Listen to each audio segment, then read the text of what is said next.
ووٹوں کی گنتی خوش اسلوبی سے کرانے کے لیے ہریانہ اور جموں کشمیر کے تمام مراکز پر سیکیورٹی کے مستحکم انتظامات کیے گئے ہیں۔ ہریانہ میں اسمبلی انتخابات میں تقریباً 67% پولنگ ہوئی تھی۔ ریاست بھر میں کل ایک ہی مرحلے میں تمام 90 اسمبلی حلقوں میں ووٹ ڈالے گئے تھے۔ ووٹ ڈالے جانے کا عمل پرامن طور پر مکمل ہونے کے بعد الیکٹرانک ووٹنگ مشینوں کو مختلف ضلعوں کے اسٹرانگ رومز میں 3 سطحی سیکیورٹی کے تحت رکھا گیا ہے۔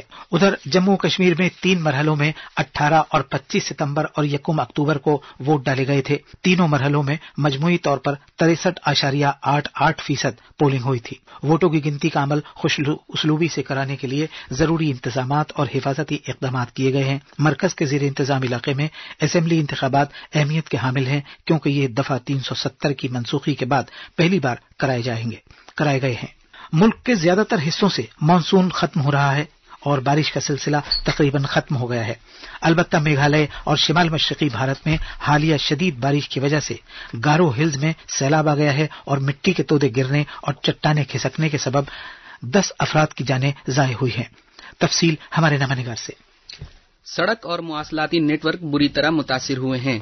مغربی گارو ہلز میں ڈالو علاقہ اور جنوبی گارو ہلز میں گیسوا پارا علاقہ شدید بارش کی وجہ سے سب سے زیادہ متاثر ہوا ہے۔ جنوبی گارو ہلز میں ہاریا سیا سونگما گاؤں میں مٹی کے تودے گرنے کے سبب ایک ہی کنبے کے 7 افراد ہلاک ہو گئے۔ سیلاب آ جانے کی وجہ سے معمول کی زندگی میں رکھنا پڑا ہے اور سڑکوں اور پلوں کو نقصان پہنچا ہے۔ وزیر اعلیٰ کونریڈ سنگما نے سیلاب سے متعلق امدادی کاموں کا جائزہ لیا۔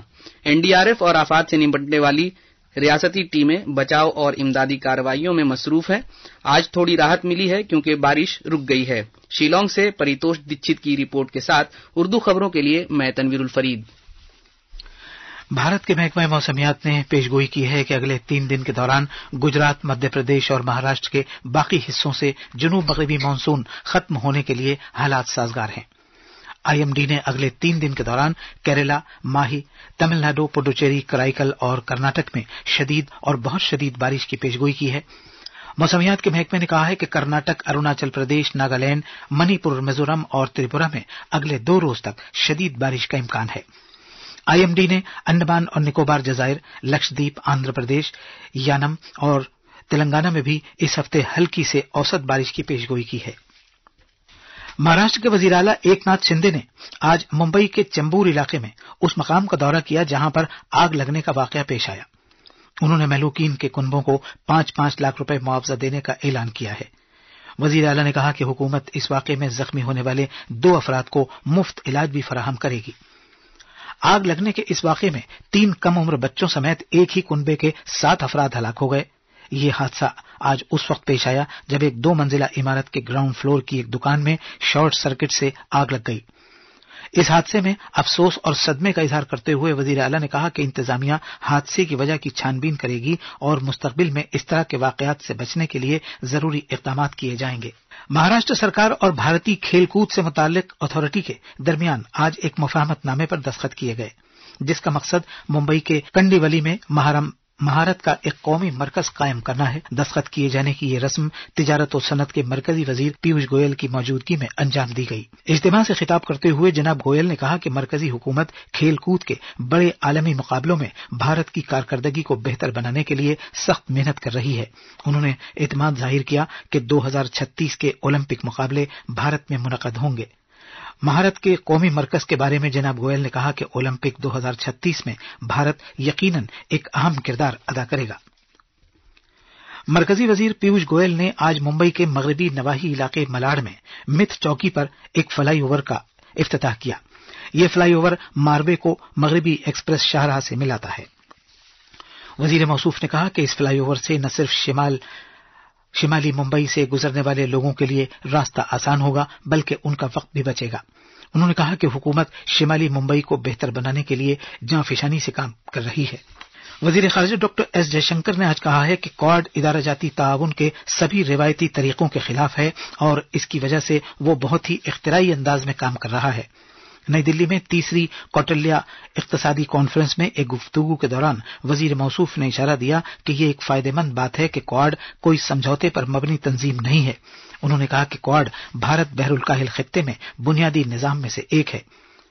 وزیر خارجہ نے زور دے کر کہا کہ یہ بات عام ہے کہ بھارت سبھی بڑے فریقوں سے رابطہ رکھے ہوئے ہے اور وہ ایک ایسے ملک کے طور پر دیکھا جاتا ہے جس میں عالمی آبادی کے تئیں کافی زیادہ احساس ذمہ داری پایا جاتا ہے۔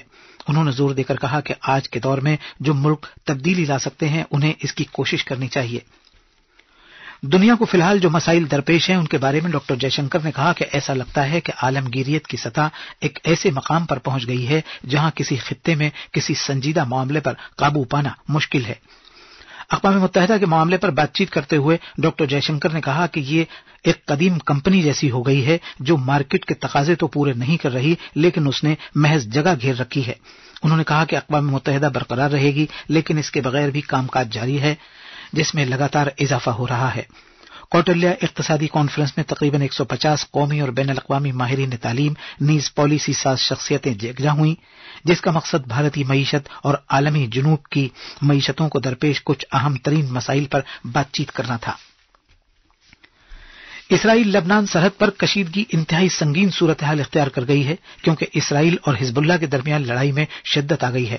جاری فوجی کارروائیوں کی وجہ سے بڑی تعداد میں لوگ وہاں سے جانے پر مجبور ہو گئے ہیں اور ہلاکتوں کی تعداد بھی بڑھ رہی ہے جس سے لوگوں پر اس کے اثرات کے تئیں بین الاقوامی تشویش میں بھی اضافہ ہو گیا ہے۔ تفصیلات ہمارے نامہ نگار سے۔ اسرائیل کی دفاعی فورسز IDF نے حزب اللہ کے خلاف اپنی فوجی کارروائیاں تیز کر دی ہیں۔ اتوار کو IDF نے اس خطے میں مزید 25 قصبوں اور گاؤں سے لوگوں کو چلے جانے کو کہا۔ بڑے پیمانے پر لوگوں کے اپنے گھر بار چھوڑ دینے کی وجہ سے لاکھوں لوگ پڑوسی ملک شام میں پناہ لینے پر مجبور ہو گئے ہیں۔ اسرائیل کی دفاعی فورسز کے ترجمان کے مطابق IDF کی 36ویں اور 98ویں ڈویژن زمینی حملے کر کے حزب اللہ کے بنیادی ڈھانچے کو تباہ کر رہی ہیں۔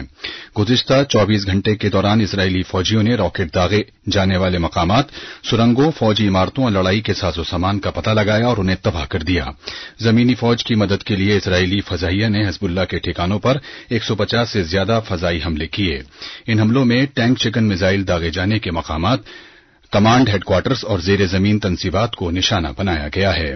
دبئی سے ونود کمار کی رپورٹ کے ساتھ اردو خبروں کے لیے میں فرقان خان۔ ہزاروں لوگوں نے دنیا بھر کے بڑے شہروں میں سنیچر کو احتجاج کیا اور غزہ اور مشرقی ایشیا میں تشدد ختم کرنے پر زور دیا۔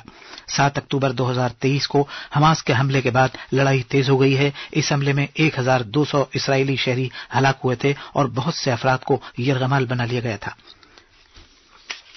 دبئی میں جاری خواتین کے T20 کرکٹ عالمی کپ گروپ A کے مقابلے میں بھارت نے پاکستان کو 6 وکٹ سے شکست دی۔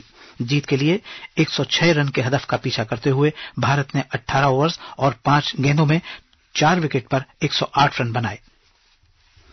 بھارت کے لیے شفالی ورما نے 35 گیندوں میں 32 رن جبکہ جیمیما روڈرگز نے 28 گیندوں میں 23 رن بنائے۔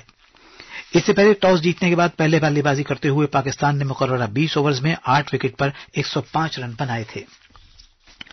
مردوں کے کرکٹ میں بھارت اور بنگلہ دیش کے درمیان گوالیار میں جاری 3 میچوں کی سیریز کے پہلے T20 بین الاقوامی میچ میں بنگلہ دیش نے بھارت کی جیت کے لیے 128 رن کا نشانہ رکھا ہے۔ اور آخر میں خاص خبریں ایک بار پھر۔ مالدیپ کے صدر ڈاکٹر محمد معیزو 5 دن کے سرکاری دورے پر نئی دلی پہنچ گئے ہیں۔ امید ہے کہ کل وزیر اعظم نریندر مودی کے ساتھ ان کی ملاقات کے بعد کچھ معاہدوں پر دستخط کیے جائیں گے۔